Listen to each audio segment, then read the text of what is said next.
बोलिए सियावर रामचंद्र की जय। उमापति महादेव की जय।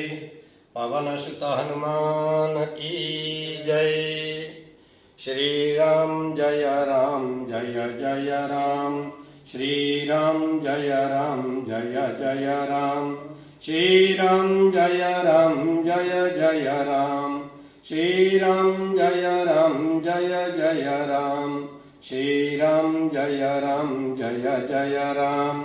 मंगल भवनय मंगलहारी द्रवहुषु दशरथ अजर बिहारी। बोले सियावर रामचंद्र की जय। रामो राजमणि सदा विजयते रामं रमेशं भजे। रामेणामियता निशाचर चमु रामाय तस्मै नमः। रामः नास्ति परायणं परतरं रामस्य दासोऽस्म्यहम्। रामे चित्तलया सदा भवतु मे भो राम मामुद्धर। गुरुर्ब्रह्मा गुरुर्विष्णु गुरुर्देवो महेश्वर। गुरु साक्षात् परब्रह्म तस्मै श्री गुरवे नमः। नारायणं नमस्कृत्य नरं चैव नरोत्तमं देवीं सरस्वतीं व्यासं ततो जयमुदीरयेत। मंगलं भगवान् विष्णु मंगलं गरुडध्वज मंगलं पुंडरीकाक्ष मंगलाय तनोहरि। प्रिय श्रोतागण एवं उपस्थित सज्जनों, तो रामायण में अनेक प्रकार के पाठ हैं, अनेक प्रकार के प्रसंग हैं। तो रामचरितमानस जीवन में जीने का कला सिखाता है। और नारद जी विश्व मोहिनी के रूप को देख करके मोहित हो गए। विश्व मोहिनी के रूप देख करके जिस किसी रूप में भी हो, शिव गणों ने संतों का निंदा किया था। तो नारद जी ने उन्हें श्राप दे दिया, जाओ दोनों राक्षस हो जाओ। जब राक्षस हो जाओ तो श्राप दे करके नारद जी आगे बढ़े। गांव के एक जलाशय में जाकर के उन्होंने चेहरा देखा, बानर का रूप देख करके व्याकुल हो गए। दोबारा फिर देखा, रूप तो वही रहा पर क्रोध गया नहीं। विचार किया, विष्णु ने मेरा ये दशा कर दिया। वर्षों की साधना में के बाद में नारद जी को क्या मिला? 3 दुर्गुण मिल गए। 3 दुर्गुण मिलते ही काम क्रोध लोभ मोह नारद जी को एक उत्पन्न हो गए। पहले जीता हुआ काम क्रोध अब नारद जी को फिर उत्पन्न हो गए। मैंने काम को जीत लिया कहने वाले नारद जी विश्व मोहिनी के लिए व्याकुल हुए और उनने मन में काम उत्पन्न हुआ। नारद का लोभ प्रकट हुआ। नारद जी ने विचार किया कि मैं इसके विवाह करके मैं 14 भुवन के स्वामी बन जाऊंगा। यह लोभ का प्रतीक था, क्रोध बाकी था, वह भी आ गया। उन्होंने भगवान विष्णु को श्राप देने प्रारंभ किया। तो अहंकार देखा कितने भयंकर परिणाम होते हैं। तो समन किए हुए 3 दुर्गुण उनके फिर से बुला लिया। वो फिर जागृत हो गए। विष्णु मिला तो क्या मैं नहीं हूं, अर्थात मैं नहीं हूं तो क्या विष्णु ही नहीं, ऐसे विचार करने वाले नारद आगे बढ़े। भगवान ने का लीला है तो रास्ते में भगवान मिल जाते हैं। नारद को देखकर बोले, महाराज कहां जा रहे हो? बैठो मेरे रथ पर। आप रथ में बैठ जाओ तो मैं आपको पहुंचा दूंगा। तो नारद ने भगवान विष्णु को देखा, विश्व मोहिनी को देखा, लक्ष्मी को देखा, एकदम व्याकुल हो गए नारद जी। नारद ने घोड़े के लगाम को पकड़ लिया और गाली देने के लिए भगवान विष्णु को आरंभ कर दिया। भगवान विष्णु मनी मन हंसते रहे, मुस्कुराते रहे। नारद के मुख से मैंने बहुत से स्तुति सुनी है, लेकिन मैं आज नारद के मुख से गाली सुनूंगा। तो भगवान को इच्छा हो गया लेकिन लक्ष्मी जी को सहन नहीं हुआ, अपने पतिदेव को गाली दे रहे हैं। तो भगवान ने कहा तुम चुप रहो, मैंने आज इनके मुख से गाली सुनना है, मैंने स्तुति बहुत सुनी है। ऐसे तो समझदार के लिए न गाली देना चाहिए न ज्यादा स्तुति करने चाहिए। स्तुति करने से भी इंसान बिगड़ जाता। न स्तौति न च निंदति, न स्तुति ज्यादा करना चाहिए न निंदा किसी का ज्यादा करना चाहिए।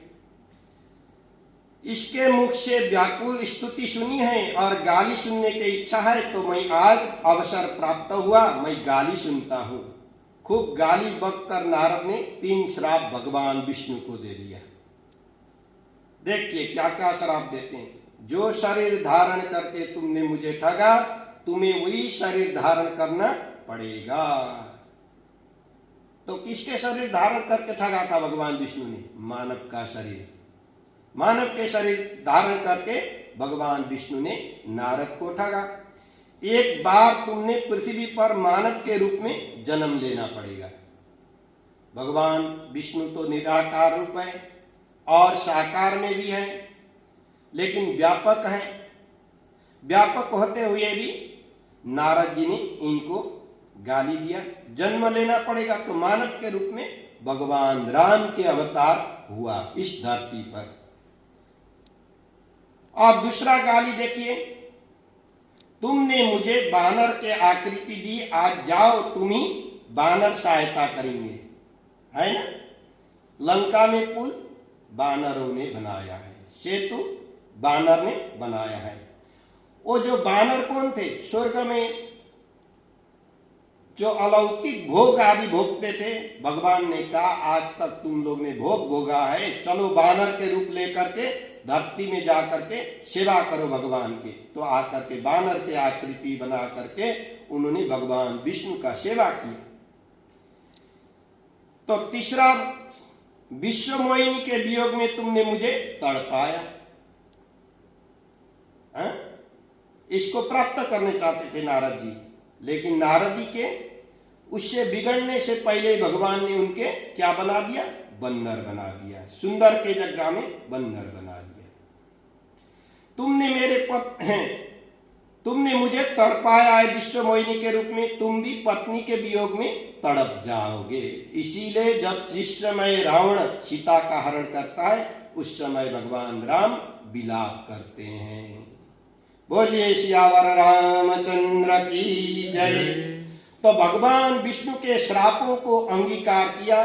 जब नारद ने मन में भगवान माया का आवरण हटा लिया, तो वहां न लक्ष्मी थी, न विश्वमोहिनी थी और न रथ था। भक्त और भगवान सिर्फ उस जगह में रहे। इसी को तो कहते हैं ना माया। मम माया दुलत्यया मामे वै प्रपद्यन्ते माया मोहम तरन्ति ते। मेरे माया को आप लोग नहीं पहचानते हो, लेकिन मेरे माया तो मैंने संसार में फैलाया हुआ है, लेकिन आप लोग मेरे माया को पकड़ते हो, इसीलिए दुखी होते हो। मेरे माया को समझो, मैं कौन हूं। तो नारद ने कहा आपने तो मुझे बंदर बना दिया। भगवान बोले एक दिन बंदर बनने से कोई बात नहीं है, शादी के बाद हमेशा ही बंदर बनना पड़ता है। फिर पत्नी के बात सुनना पड़ेगा, बंदर ही बन के रहना पड़ेगा। तो भगवान ने उसको बचा लिया। भगवान ने नारद जी के समाधान किया, और जो भी हो नारद जी संत थे। बादल फट गया, सूर्य प्राकट्य हो गया। देखिए भगवान अंदर ही बैठा है सबके हृदय में, लेकिन किसी को अनुभव नहीं है। अनुभव करते ही नहीं, बाहर ही ढूंढते हैं। और देखो मंदिर है, क्या मंदिर के भगवान तुमको सब कुछ पूरा कर देंगे? उसको जब तक नहीं जानोगे नहीं कर पाएंगे, जब उसको जानोगे तब कर पाएंगे। वो मूर्ति को आप लोग पहचानते ही नहीं है, पहचानने का क्षमता दिया ही नहीं मनुष्य को। जब वो पहचानेगा तो उसके लिए कोई भी जगह ऐसे नहीं है कि जहां भगवान नहीं हो। हरि व्यापक सर्वत्र समान, प्रेम से प्रकट होए मैं जाना। और भगवान सब जगह में है। जब तक उसको नहीं पहचानते तो भगवान का दर्शन नहीं होता है। तो भगवान ने समाधान किया। नारद जी संत थे, बादल फट गई, सूर्य प्राकट्य हो गया, हाथ जोड़ करके सजल नेत्रों से बोले, महाराज मैंने दूसरा कोई शोक नहीं है, किंतु मेरे दुर्गुण आ गए। लोग मेरी टीका टिप्पणी करेंगे, यो युग पर्यंत लोग मुझे पढ़ेंगे और नारद को ऐसी दशा हुई थी, इसका सोच मुझे नहीं है। आप मुझे जो गालियां दी उसके पातक निवृत्ति कैसे होगी? भगवान को गाली दिया नारद ने, उसका पातक तो क्षमा करना पड़ेगा ना। गाली दिया हुआ बिना अनजान से तो उसका बहुत भयंकर परिणाम है। या तो शरीर में उसके कुष्ठ रोग आदि उत्पन्न हो जाता है, इसलिए किसी को गाली भी नहीं देना चाहिए। बिना जाने बुझे किसी को गाली देने का अधिकार भी नहीं है। तो भगवान ने उपाय बताए, जपऊं जाई शंकर सतनाम, जाओ भगवान शंकर के 100 बार जप करो। भगवान कह सकते थे मेरा 100 बार जप करो, लेकिन भगवान ने किसके पास भेज दिया? भगवान शंकर के पास भेज दिया है। ये जगत के माता पिता है। जगत पितरौ वंदे पार्वती परमेश्वरौ। जगत के माता पिता है तो कौन है? पार्वती परमेश्वर। यही देवताओं के गुरु है। साक्षात भगवान शंकर क्या है? त्रिलोकी के गुरु है। उनका लीला है। और भगवान ने उपाय बताया, तुम भगवान जा करके भगवान शंकर के 100 नाम जपो। तो भगवान का 100 नाम क्या है? ओम नमः शिवाय। इसमें 5 अक्षर है। एक एक अक्षर के 1-1 करोड़ जपेगा इंसान तो जैसा बनने चाहेगा वैसे बन सकता है। तुम्हारा हृदय में सारी व्यथाएं दूर होगी। तो जैसे नारद जी ने भगवान शंकर का जाप शुरू कर दिया, नारद जी वैकुंठ जाने लग गए। रास्ते में शिवगण मिले, उन्होंने कहा बाबा हम लोग ब्राह्मण नहीं है। ये ब्राह्मण के वेश बना करके वहां घूम रहे थे। बात ब्राह्मण के वेश बनाना आसानी है, उसको निभाना बहुत परेशानी है। ब्राह्मण बनना भी परेशानी है। हाँ? जन्म न जायते शूद्र संस्कारो द्विजोच्यते वेद पाठात् भवेत् विप्र ब्रह्मविद ब्रह्मैव भवति। वो ब्रह्म वही होता है जो वेद पाठ करता है, स्तुति भगवान का ऋचा पाठ करता है और कर्म करता है, कर्म कराता है, वही ब्राह्मण है। और त्रिकाल जाप करता है। और भगवान के दान के खाने से भी पाप लगता है। हाँ? दान का खाने से पुण्य नहीं होता है, अनेक प्रकार के पाप आते हैं। देखिए, भगवान के दान का यदि खाना हो तो सबसे पहले तर्पण करना पड़ेगा। ऋषि तर्पण, देव तर्पण, मनुष्य तर्पण, पितृ तर्पण, गायत्री जप, गीता पाठ, पुरुषोक्त पाठ, रुद्र सूक्त पाठ, अथर्व सूक्त पाठ, ये पाठ को करना जरूरी होती, तभी आप दान के हजम कर सकते हो। नहीं तो आपके दान को खाने का अधिकार नहीं है। भगवान ने स्वयं गीता में अर्जुन को कहा, अर्जुन तुम क्षत्रिय हो, तुम दान का नहीं खा सकते हो। गुरु न हत्वा इमानुभावान श्रेयान भोक्तो भोक्षमपि अलोके हत्वार्थ कामार्थ गुरु नियैव भुंजीय भोगान रुधिर प्रदिग्धान। अर्थात तुम क्षत्रिय हो, तुम दान का दाना खाने का अधिकार तुमको नहीं है। तो अर्जुन कहता है इस खून से सना हुआ पृथ्वी है, तो इसको मैं लेकर के क्या करूंगा? इसको लेकर के मुझे सुख नहीं है। तुम्हें सुख नहीं है तो तुम भिक्षा के अन्न भी तुम नहीं खा सकते हो। भिक्षा के अन्न खाने के तुम्हारे अधिकार नहीं है। इसीलिए क्षत्रियों को परिश्रम करके खाना पड़ता है। तो आपने हमें श्राप दिया है, हम उसके कृपा करें। और नारद जी ने कहा तुम्हें राक्षस तो बनना पड़ेगा। राक्षस बनना पड़ेगा। जो संत का विचार है, ये नारद जी पिछले जन्म में क्या थे? यक्षणी लोग थे, यक्षणी थे। उनको श्राप लगा था। जब श्राप लग गया था तो नारद जी आकर के शूद्र कुल में उत्पन्न हो गए। लेकिन उनके माँ थी ब्राह्मणी थी, ब्राह्मणी थी और किसी वेद पाठी ब्राह्मण के घर में वो सेवा करती थी नित्य प्रति। और भगवान का जो भोग आदि लगता था वो भोग आदि खाती थी और नारद जी को भी देती थी। लास्ट में जब जो भोजन करेगा उसके लिए प्रसाद तो मिलेगा ही।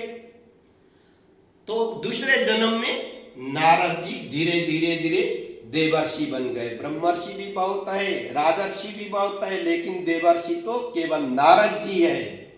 इसीलिए देवता लोग उनका पूजन करते हैं नारद जी का। तो नारद जी ने कहा तुम्हें राक्षस तो होना पड़ेगा, किंतु तुम्हें इतना प्रबल राक्षस होना पड़ेगा, स्वयं भगवान तुमको वध के हेतु रघुवंश में अवतरित हो जाएंगे। तो तुम्हारे मृत्यु भगवान के हाथ से होगा, लेकिन हम लोग का मृत्यु किसके हाथ से होगा हम लोग को मालूम नहीं है। ये तो राक्षस को तो भगवान के हाथ से होगा। संत का क्रोध भी निर्वाण में मुक्ति देता है।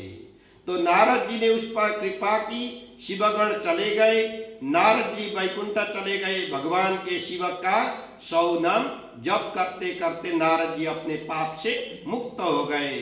तो भगवान का जो जाप करता है उसको मुक्ति प्राप्त हो जाती है। तो नारद जी के पंक्ति में देखिए, राजगण स्वयंवर के मंडप में आ गए, नारद जी आ गए, सामने उठ करके उनका सम्मान किया। उन्होंने तो यह समझा था कि हरि के समानी रूपवान मैं भी हूं, भगवान विष्णु के समान रूप, क्योंकि भगवान विष्णु अत्यंत रूपवान है। और उनके मंदिर आदि भी बनाओगे तो उसे अलंकार आदि से भी सजाना पड़ेगा। भगवान शिव का इतना सजाओगे, नहीं सजाओगे तब भी कोई आपत्ति नहीं है। भगवान शंकर का भोलानाथ है। तो सब राजगण स्वयंवर में मंडप में आ गए, नारद जी भी आ गए, सब बैठ गए, उनका सम्मान किया। उन्होंने तो यह समझा था कि मैं भगवान हरि के समान रूपवान हूं, भगवान विष्णु के समान रूपवान हूं, किंतु कन्या ने मेरे ओर तक वरमाला डाला नहीं, मेरे तक देखा तक भी नहीं है। नारद जी पंक्ति में प्रथम स्थान पर खुशी से बैठे थे। शंकर के 2 गण उनके निंदा कर रहे थे, मुखावला कर रहे थे, लेकिन नारद जी को उस समय समझ में नहीं आया, घूम रहे थे। नारद जी का मुखावला कर रहे थे पर नारद जी समझ नहीं पा रहे थे। तो शंखनाद हुआ, कन्या हाथ में जयमाला लेकर के प्रथम स्थान में नारद जी बैठे हुए थे। उनको मोहिनी, विश्व मोहिनी ने देखा नहीं, देखी तो कैसे देखी, मरकट बदन भयंकर देया, और इनके मुख कैसे बंदर के तरह है, और शरीर कैसे भयंकर शरीर है इनका, और बानर का आकृति है, भयंकर शरीर बना है। प्रथम स्थान पर ही अपशकुन हो गया। प्रथमे गास मक्षिका पातम, जो आदमी कोई भूखे होता है कभी कभी भोजन करने में जल्दी जल्दी करता है, लेकिन वो पहले ग्रास में आकर के मक्खी बैठ जाती है, वैसे ही यहाँ इस तरह का अपशकुन घट गया। तो देखकर कन्या घबरा गई और उसने अपनी सखियों से कहा कि ये मेरे पिताजी को कहा करके इनको यहाँ से हटा दें। यह कौन बैठा है? तो मानस में तो वर्णन है कि विश्वमोहिनी ने नारद जी के ओर देखा तक नहीं है, क्योंकि जिस पंक्ति में नारद जी बैठे थे उस पंक्ति में को छोड़ दी। तो इसका एक संत ने कहा है कि बहुत सुंदर अर्थ किया है कि विश्वमोहिनी तो माया है। विश्वमोहिनी क्या है? माया। मम माया दुलत्यया, मेरे माया कैसे है? दुलार है, आते समय भी अच्छा लगता है, जाते समय भी अच्छा है, अर्थात आते समय भी लक्ष्मी लात मार के आएगी, जाते समय भी लात मार के चली जाती है। इसीलिए दुलार तो है, लेकिन माया को नहीं समझोगे तब तो माया से बाहर भी नहीं आ पाओगे। तो विश्वमोहिनी तो माया है, माया कभी संत के सन्मुख नहीं देख सकती है। इतना नहीं है, संत तो पंक्ति में बैठे हो उसके सन्मुख जा भी नहीं सकती है। नारद के पंक्ति को छोड़ करके विश्वमोहिनी आगे बढ़ती है। नारद घबरा गए, कन्या मेरी तरफ देखा तक नहीं है। राजकुमार के रूप में बैठे भगवान विष्णु के गले में कन्या के जयमाला पहना दिया और विश्व मोहिनी के हाथ पकड़ के भगवान चलते बन गए। माया तो कृष्ण की है, हाँ? माया किसकी है? भगवान कृष्ण की है। हाँ, माया न प्रपद्यन्ते माया मोहम तरन्ति ते, ये माया मेरी है, लेकिन इस माया को समझने जो समझ सकता है वही संसार परलोक से तर सकता है। लेकिन माया किसी दूसरे के है, लेकिन हम लोग दूसरे के माया को पकड़ करके बैठ जाते हैं, इसीलिए दुखी होना पड़ता है। हाँ? ऐसे मृत्यु दुख नहीं है, मृत्यु सुख है, लेकिन उसमें मोह के कारण से मृत्यु दुख होता है। उस समय शरीर छोड़ने में हम लोग को दुखी होना पड़ता है। यदि आपने उसको जान लिया तो मृत्यु दुख नहीं है। हाँ? धन्यो मृता ये नरा, जो चले जाते हैं धरती से छोड़ करके उन लोग धन्य हैं, लेकिन हम लोग माया के पीछे चिपके हुए हैं, जो कभी आया भी नहीं है लेकर के और जाता भी नहीं लेकर के, लेकिन उसके पीछे हम लगे रहते हैं। तो भगवान के माया है, भगवान ही जानते हैं। दैवी है सा गुणमयी मम माया दुलक्ष्या मामे वै प्रपद्यन्ते माया मोहम तरन्ति ते। तो ईश्वरीय माया है, ईश्वर के माया को जो जान नहीं सकता है उस माया में चिपके रहता है, उस माया से उतर नहीं सकता है। जो ईश्वर को माया को समझ सकता है वही भवसागर से पार हो सकता है। अब विश्वमयी जयमाला लेकर के भगवान विष्णु को पहना करके यह नारद जी सहन नहीं हुआ, इसके हुए उदास हो गए। शिवगणों ने उन्हें कहा, महाराज दर्पण में जरा अपनी परछाई तो देखो। हाँ, दर्पण माने शीशा में अपने परछाई तो देखो, अपना फेस तो देखो। दूसरे अर्थ में यहाँ यह कहा जा सकता है कि नारद जी संत थे। संत के जब अहंकार बढ़ जाता है तो उस अहंकार को नष्ट करने के लिए भगवान किसी न किसी रूप में आ जाते हैं और कोई न कोई उपाय रखते हैं। संत भगवान और अपनी बात है रहती है, समाज में संत की निंदा भी नहीं करना चाहिए, लेकिन किस रूप के क्या वस्तु टिका है अंदर कोई भी नहीं जानता है। देखिए, अपने अंदर ही अनेक प्रकार के दुर्गुण बैठे हुए हैं, प्रकृति के रूप है। हाँ? भूमि रापो नलो वायु खम्मनो बुद्धिरेव च अहंकारम इति मन्ये भिन्न प्रकृति रष्टता। ये आठ प्रकार की प्रकृति हमारे अंदर बैठी हुई है। जब तक हम उसको नहीं जानते हैं तो अपने आप को भी नहीं पहचान सकते हैं। समाज में संत का निंदा नहीं करना चाहिए, जिस किसी रूप में भी हो। शिवगण लोगों ने संतों का निंदा की थी, इसलिए नारद जी ने उनको श्राप दे दिया। श्राप दे करके नारद जी आगे निकल जाते हैं तो जाकर के उन्हें अपने जलाशय में अपना फेस देखा। उनको देखने के बाद में बंदर की आकृति दिखाई दिया, तो इसलिए भगवान विष्णु को उन्होंने गाली देने शुरू कर दिया। गाली देते देते वो आगे बढ़ जाते, भगवान विष्णु मिल जाते रास्ते में, तो उसके साथ में भगवान के घोड़े के लगाम पकड़ करके नारद जी उनको गाली देने लग जाते हैं। गाली से भगवान को आनंदित मिलता है। हाँ? गाली भी कोई खराब चीज तो नहीं है, लेकिन जब तक नहीं जानोगे तो खराब है। हाँ? खराब है। इसीलिए मनु शतरूपा के कथा आगे स्वयंभू मनु और शतरूपा का राम अवतार के चौथे कारण बताते हैं। महाराज मनु ने बहुत समय तक राज्य किया। चतुर्थ अवस्था में उन्होंने राज्य को किसी अपने पुत्रों को सौंप करके भगवान के तपस्या करने के लिए नैमिषारण्य में चले गए। तो मनुष्य का कितने अवस्था है? 4 अवस्था है, बाल्यावस्था, यौवन अवस्था,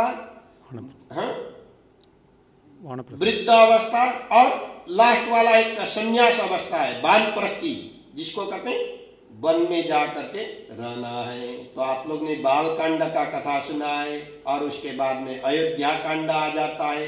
अयोध्या कांड में दशरथ स्वयं विचार करते हैं, मेरे को किसी न किसी को राज्य सौंपना चाहिए, क्योंकि उनके ये बाल कान के नजदीक के जो बाल पक जाता है तो उसके संकेत है अभी तुम गद्दी को छोड़ो, ज्यादा लोग लालच करने छोड़ दो। अपने पुत्र को सौंप दो। लेकिन उन्होंने विचार करते करते वो नहीं हो पाया, आखिर में राम का वनवास हो गया। तो मनु की साधना है, दशरथ जी की साधना के अंतर था। श्वेत केश के देख करके दशरथ जी ने मन में विचार आया था कि अब मुझे राम जी का राजगद्दी देनी चाहिए। विचार आते आते उन्होंने तुरंत निर्णय नहीं लिया है। इसलिए जो तुरंत निर्णय नहीं लेता है वो भी धोखा खा जाते हैं कभी कभी। मनु ने उसी समय तुरंत निर्णय लिया, घर छोड़ करके नैमिषारण्य में जा करके पानी और पी करके उन्होंने तपस्या किया। तपस्या करते करते अंत में उन्होंने उस शरीर को छोड़ा। तो छोड़ते छोड़ते भगवान के अंत समय में उन्होंने वरदान मांगा था शतरूपा ने, आप मेरे घर में पुत्र के रूप में आ जाना। तो भगवान ने क्या कहा था? हाँ, मैं आपके पुत्र के रूप में आ जाऊंगा। तो उन्होंने प्रतिज्ञा कराया था। तो पुत्र के रूप में राम अवतरित हो गए अयोध्या में। तो विचार आते ही मनु के निर्णय दिया था और सब कुछ संतान को सौंप करके मनु और शतरूपा नैमिषारण्य में आए। राजर्षि दंपति ने संतानों के स्वागत, राजाओं ने उनके स्वागत किया। संतों को दंडवत प्रणाम करके उन्होंने कहा हमें मंत्र दीक्षा दीजिए।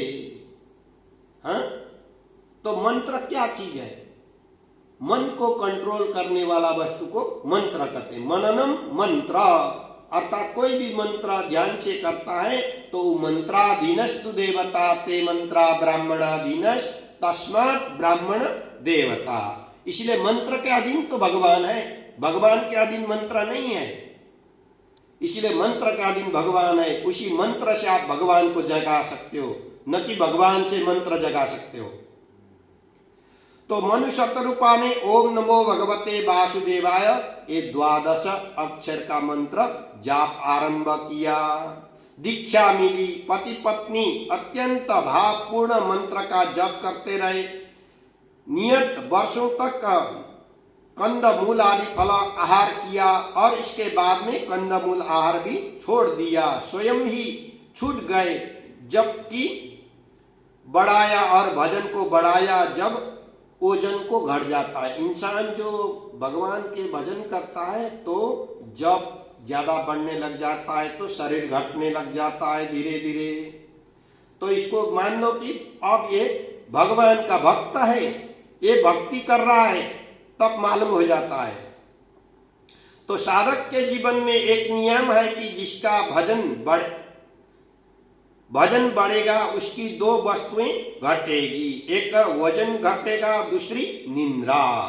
जो नींद है वो भी कम होने लग जाता है। साधक को ज्यादा नींद नहीं आता है। भजन जितना भी बढ़ेगा उतने ही निंद्रा भी कम होते जाएगी। और भोजन के कम होने का कारण भी शक्ति है, हार्स नहीं होगी, अर्थात भजन से भी शक्ति प्राप्त हो जाती है। पहले के लोग भोजन ज्यादा नहीं करते थे, मंत्र जाप तप करते थे, साधना करते थे, उपासना करते थे। ये सभी से राजा जनक आदि स्वयं एक कैवल्य थे। कैवल्य माने आपने आतड़ी को निकाल करके फिर साफ करके फिर डालते थे। उन लोग में ये शक्ति थी। जो मिथिला के ब्राह्मण लोग थे पहले के, इस तरह के उनके शक्ति थी। तो इसीलिए शक्ति थी, इसीलिए तो जो भक्ति बढ़ाने वाले मां सीता उनके यहाँ अवतरित हो गई। वो कहां से अवतरित हो गई? भूमि से। तो भूमि से अवतरित हो गई तो मां ने उसी भूमि से अवतरित हो गई। तो ऐसे तो देखा जाए तो हम लोग का जन्म भी मिट्टी से है, मिट्टी के दीवार है, मिट्टी का संसार है। मिट्टी में मिल जाना बंदे इसका क्या इतवार है। तो ये शरीर भी मिट्टी से बना हुआ है, लेकिन हम लोग वहां तक पहुंचते नहीं हैं, हम लोग वहां तक जा नहीं सकते हैं। इसलिए हम लोग सोचते हैं कि हम और कई अन्य हमारे निमित्त बन करके आए हैं। तो आकाशवाणी शब्द हृदय में उतर गए। दोनों शरीर जैसे थे वैसे ही हो गए, मानो आज ही घर से आए हो। मनु ने कहा महाराज मैं आपके वाणी और से राजी नहीं होऊंगा। संपूर्ण शास्त्र ही शब्दमय है, शब्दम ब्रह्म, शब्द ही क्या है? ब्रह्म है। यही शब्द से तो सब कुछ घटना घटती है। हाँ? जैसे महाभारत की कथा कहाँ से उत्पन्न हो जाती? द्रौपदी के वाणी से उत्पन्न हो जाती है। द्रौपदी ने कहा अंधे का लड़का अंधा ही होता है, तो ये शब्द कहा था, वहीं से महाभारत के युद्ध हुआ। ये पंचम वेद है। जो वेद को नहीं पढ़ सकते हैं, अर्थात 3 जाति के लिए इस महाभारत का निर्माण किया वेद व्यास जी ने। हाँ?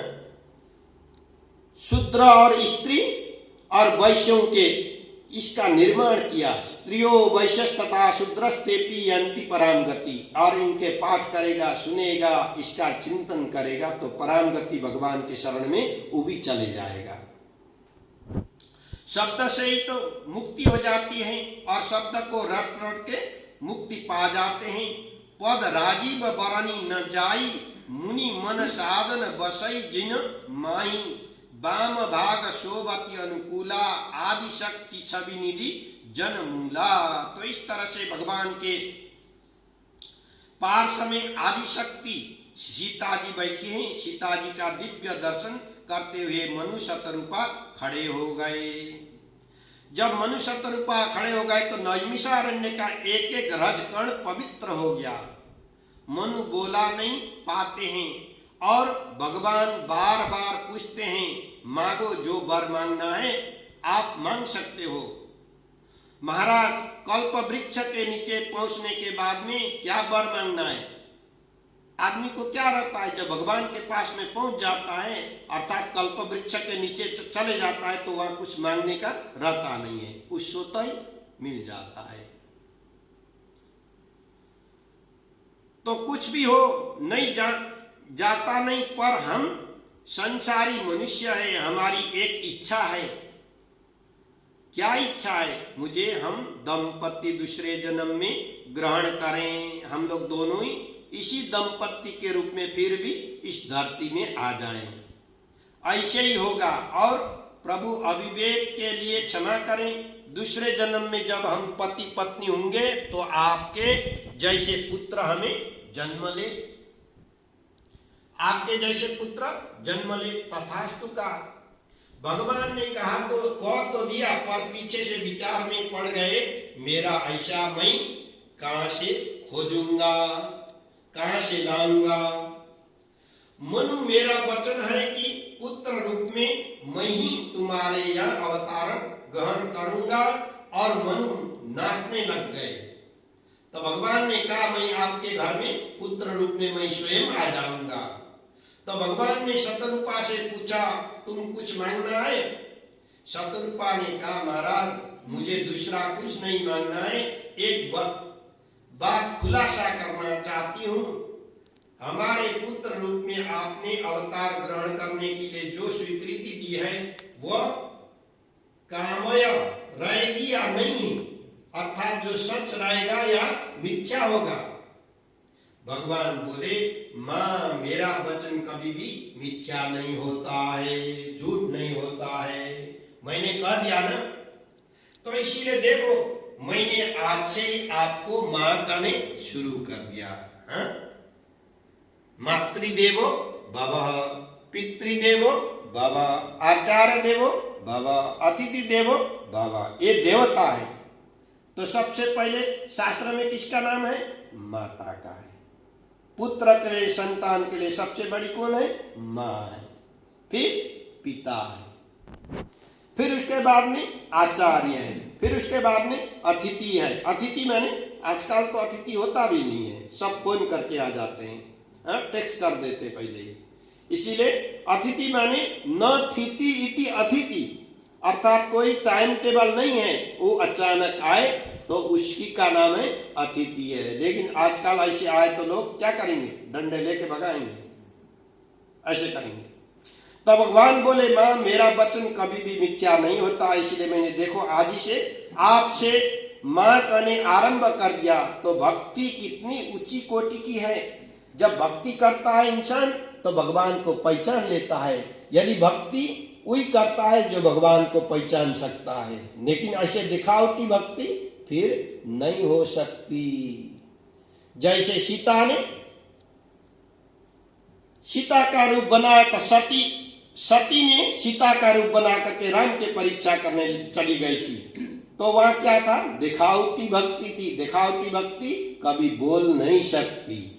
इसीलिए जो भक्ति सच्ची होती वही भक्ति सदैव सब जगह में बोल सकती है। तो जो ईश्वर को भी पुत्र रूप में अवतार लेने की इच्छा हुई तो ये गोद धन्य है जिसमें राम और कृष्ण खेलते हैं। शतरूपा और आंखें में हर्ष के आर्द्र हो गई, उनके आंख भर गई। बोली, प्रभु आप पुत्र रूप में भले ही आवे, पर मेरी एक प्रार्थना, आपके भक्तों के जो भाव दशा रहती है वही मेरी रहे। प्रभु ने कहा ऐसा ही होगा। तो मनु साधना करते तो हैं, उन्होंने एक दूसरा वरदान मांगा। प्रभु मैंने आपसे पूर्व जन्म में जो मांगा है, पर एक याचना और भी करता हूं, आपके विरह में मेरी मृत्यु हो जाए। आपके विरह में मेरी मृत्यु हो जाए। अर्थात गीता में लिखा है जो इंसान भोजन करता है, भजन नहीं करता है, तो उसको बहुत बड़ा दोष है। अर्थात जो भजन नहीं करता, भोजन करता है, बिना नहाए धोए खाता है, तो अपने शरीर के मलमूत्र खाना समान है। और जो जप नहीं करता है, अपने बॉडी का मांस आदि खा लेता है। इसीलिए कभी भी अन्न ऐसे नहीं खाना चाहिए। अन्नात् भवन्ति भूतानि पर्जन्यात् दन्न संभवात् यज्ञात् भवन्ति पर्जन्यो यज्ञ कर्म समुद्भव। हुई अन्न से सब कुछ उत्पन्न हो जाता है। अन्न होगा तो हवन आहुति आदि होगी, हवन आहुति आदि होगा तो वर्षा होगी, वर्षा हो गई तो फिर फसल उत्पन्न हो जाती। जब वर्षा नहीं होगी तो देवता लोग प्रसन्न नहीं होगा, यज्ञ नहीं होगा तो वर्षा नहीं होती है। तो इस तरह से अन्न से सभी वस्तु उत्पन्न हो जाती। इसीलिए अन्न खाने वालों को बिना जप तप करे नहीं खाना चाहिए। इसीलिए सबसे पहले भगवान को अर्पण करना पड़ता है। इसीलिए सीता जी ने कहा था, जब अशोक वाटिका में हनुमान जी को कहा था, ये फ्रूट मैं खा सकता हूं क्या, फल फ्रूट? तो उन्होंने कहा खा तो सकते हो, लेकिन ये राक्षस के वाटिका के फल फ्रूट है, इसीलिए आपको सोचना पड़ेगा। जैसे खाओगे वैसे मन हो जाता है। जैसे अन्न ऐसे मन्न, जैसे बोओगे फसल वैसे काटोगे, जैसे बोओगे बीज वैसे काटोगे फसल। तो अन्न भी जैसे खाते वैसे मन हो जाता है। इसीलिए अन्न को भी बहुत सावधान होना पड़ता है। तो महापुरुष के धन्य है जिसके प्रभु ने मृत्यु भी मांगी। तथास्तु कह करके भगवान अंतर ध्यान हो गए। मनुष्य रूपा शेष जीवन वन में बिताया। उनकी मृत्यु होगी तो उनके समान ही है। स्वर्ग के सुख को उपभोग करके पश्चात उनका भी पूर्व जन्म हुआ और उनके यह राम रूप में प्रभु प्राकट्य हो गए। बोलिए सियावती रामचंद्र की जय। तो भगवान के लीला है। भगवान के लीला को जो समझेगा वही संसार के वस्तु को समझेगा। संसार के वस्तु हम लोग का नहीं है, सिर्फ उपभोग के लिए है। उस उपभोग को भी कर्म के अनुसार करना चाहिए। जब तक कर्म को हम नहीं कर सकते, उस तरह से नहीं पहचान सकते, तो उससे भी दोष आ जाती है। हम लोग कहते हैं ना, हमने कोई पाप नहीं किया लेकिन अनेक प्रकार के दुख आ जाते हैं। क्यों आते हैं? पिछले जन्म का बचा हुआ है। तो पाप भी संचित पाप है, आगामी पाप है और प्रारब्ध कर्म के पाप रहते हैं। और यदि कर्म आपने ईश्वर का किया है, ईश्वर को करते करते यदि आपसे भूल भी हो गई तो आपको उतना दोष नहीं लगता है। क्योंकि आपने कमल के फूल देखा होगा, कमल के फूल के ऊपर वर्षा होती है लेकिन कमल के फूल कभी भी भीगता नहीं है। उसी तरह आपने ईश्वर का रास्ते में चलते चलते कभी पाप भी हो गया तो आपको उस तरह का पाप दोष नहीं लगेगा। उस दोष से आप छुटकारा पा सकते हैं। बोलिए सियावर रामचंद्र की जय। उमापति महादेव की जय। पवन सुत हनुमान की जय। राधे वर्ष कृष्ण चंद्र की जय। गजानन जय। नंदेश्वर महादेव की जय। सर्वे भवन्तु सुखिनः, सर्वे सन्तु निरामया, सर्वे भद्राणि पश्यन्तु, मा कश्चित् दुःखभाग् भवेत्। ओम शांति शांति शांति। सदा भवतु सालो भुनक्तु सावीर्यं करवावहै तेजस्विनावधीतमस्तु मा विद्विषावहै। ओम शांति शांति शांति। ओम नमः पार्वती पतये। हर हर